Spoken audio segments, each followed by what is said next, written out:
Millorar els serveis de les urbanitzacions com el clavegueram és un dels reptes de Junts per Lloret per al pròxim mandat. Des del partit asseguren que cal arribar a punts d'acord amb les entitats de conservació per afavorir la situació actual d'aquestes zones del municipi. De moment ja es treballa amb un pla de millora de carrers. El que tenim molt clar és que nosaltres hem d'establir unes línies d'actuació per millorar tots els serveis que els hi manquen a les urbanitzacions, i això ho farem de manera consensuada amb les entitats de conservació d'aquestes urbanitzacions. Junts per Lloret ha intercanviat opinions amb representants de les urbanitzacions aquest matí al bar Mas Cabanyes de Lloret Residencial. El Partit Socialista posa el focus en Can Xardó i proposa que es converteixi en l'epicentre de la cultura a Lloret. Francisco Pastor explica que és una mesura adreçada als veïns a banda d'un festival d'estiu pensat per a turistes per tal que doni renom a la destinació. Volem que Can Xardó sigui la zona de referència a nivell cultural, amb els dos equipaments que tenim, que és el teatre i Can Saragossa. La candidatura socialista també defensa la creació d'una escola municipal d'arts escèniques i dotar el pla educatiu d'entorn de més activitats culturals. La voluntat, en aquest cas, és apropar el teatre a les escoles, a més de potenciar els artistes locals.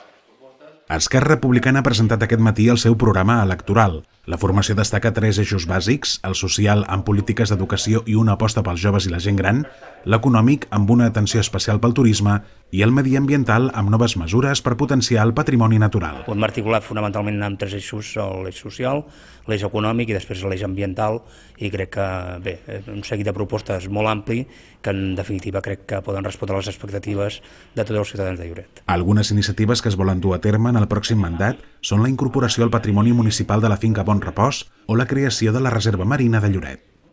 Lloret en Comú critica que el retard en entregar una llicència d'obres ha impedit a un hotel del municipi poder obrir a temps i ha hagut de desviar a una altra població 120 habitacions. La formació creu que l'Ajuntament hauria de controlar més aquests tràmits. Volem denunciar el poc seguiment de les obres i la tardança a la concessió de llicències d'obra que hi ha en aquest municipi. L'equip de govern té una responsabilitat molt gran. Per Lloret en Comú, fets com aquest malmeten la imatge de la destinació i considera que l'equip de govern té una responsabilitat molt gran. Ciutadans vol fomentar la transparència a l'Ajuntament amb una auditoria interna i la publicació d'una agenda dels regidors del govern on es detallin totes les despeses que facin amb diners públics. En la próxima legislatura, con Jordi Hernández de Ciudadanos como alcalde, realizaremos y publicaremos una auditoría interna para dejar las cosas y las cuentas claras. Además, publicaremos las agendas de los concejales de gobierno para tener realmente una transparencia real en el ayuntamiento. La formació també assegura que si governa, la via pública serà neutral i per això retirarà el llaç groc de la rotonda de la terminal i l'estelada gegant que uneix a l'entrada de Lloret. La CUP no ha pogut fer avui l'acte central de campanya a la plaça de la Vila perquè està ocupada per una fira d'artesania, tot i que era un espai que li havia adjudicat la Junta Electoral. La candidatura ja ha anunciat que ho denunciarà. En un altre ordre de qüestions, critica que el govern català anunciï en plena campanya electoral un decret llei per frenar el preu del lloguer de pisos.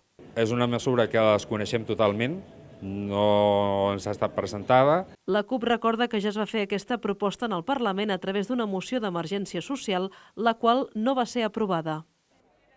Independents per Lloret aposta perquè el municipi torni a acollir un congrés de famílies LGTBI, tal com ja va fer el 2012.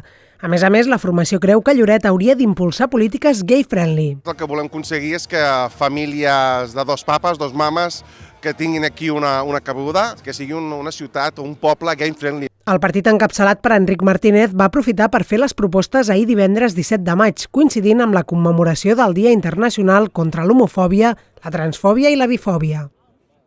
Força Lloret es compromet a millorar l'espai públic, en especial les zones més degradades. Per això parla de redactar un pla integral de rehabilitació per als carrers i la substitució del mobiliari urbà com bancs, papereres o baranes. Nosaltres des de Força Lloret volem contractar una empresa externa que doni suport a la brigada municipal per ajudar-lo en aquests temes de manteniment. La candidatura considera que el pla integral de rehabilitació de la via pública ha d'incloure tant els barris com les urbanitzacions de Lloret de Mar. Som Alternativa proposa revisar la taxa de la recollida de les escombraries que paguen les empreses de Lloret de Mar. L'alcaldable Paulino Gracia defensa que en lloc de pagar per metres quadrats com fan ara, ho facin en funció de l'activitat i del volum de brossa que genera cada negoci. Para que sea más justificativo, es mejor que se pague por por tipo de negocio que por metros como se estaba pagando actualmente. Som Alternativa també parla d'adequar la pressió fiscal a la realitat de Lloret per lluitar i controlar el frau i, de pas, incentivar fiscalment empreses i comerços perquè creïn o mantinguin llocs de treball durant tot l'any. El PIAI critica la brutícia i contaminació que hi ha al fons del mar. Ho ha posat de relleu amb una entrevista que el candidat Àlex Maset ha fet a Sergio Infante, instructor de submarinisme i activista del busseig ecològic. La formació creu que el mar s'ha de cuidar per fora i per dins. Una de las cosas que enamora a la gente cuando viene a Lloret, que no lo tiene nadie, es esto. El mar, un microclima, un mar que hay que cuidar, un fondo que hay que limpiar, una playa que hay que promocionar y venir aquí, a Lloret, a disfrutar esto. El PIAI denuncia que els bussejadors han arribat a treure 200 quilos de brossa en només 50 minuts. La formació també creu que s'hauria de traslladar l'antiga carretera de Tossa al pàrquing del Passeig i en aquest espai crear-hi un centre gastronòmic cultural.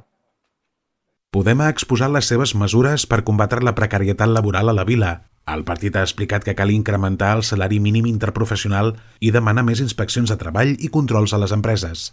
A més, considera que és important detectar les situacions de mobbing. Cuando decimos que nuestro proyecto político La Vida está en el centro, también nos referimos a combatir la precariedad laboral, con medidas como subir el salario mínimo interprofesional y más controles a las empresas desde la inspección de trabajo, porque en las empresas se hacen jornadas más largas desde las que corresponden. Aquests punts s'han posat sobre la taula en una trobada de la formació amb representants de Covas, al Sindicat de Comissions de Base, aquest dissabte a la tarda al Centre Cívic del Rieral.